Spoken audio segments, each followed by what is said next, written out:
ఎలా ఇచ్చా షాక్ అయ్యారా? ఈరోజు స్పెషల్ టొమాటో పప్పు. ముందుగా నానబెట్టిన పప్పు తీసుకుందాం.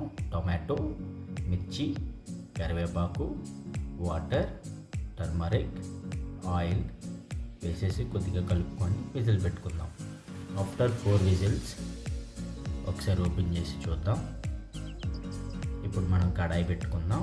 కడాయిలో 2 స్పూన్ ఆయిల్, ఆవాలు, జీరా, ఎండుమిర్చి, పచ్చిమిర్చి, కరివేపాకు, వలిచిన వెల్లుల్లి వేసి బాగా రోస్ట్ చేసుకుందాం.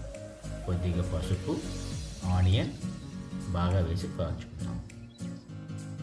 బాగా వేగిన తర్వాత సాల్ట్, మిర్చి, కొరియండర్, జీరా పౌడర్ బాగా వేసి మిక్స్ చేసిన తర్వాత పప్పు వేసుకుందాం.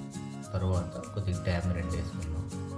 బాగా మిక్స్ చేసి కొరియండర్ వేసి ఒక ప్లేట్లోకి సర్వ్ చేసుకుందాం. ప్లేట్లోకి సర్వ్ చేసుకున్న తర్వాత కొద్దిగా గీ వేసుకుందాం. అబ్బా, రుచికరమైన టమాటో పప్పు రెడీ.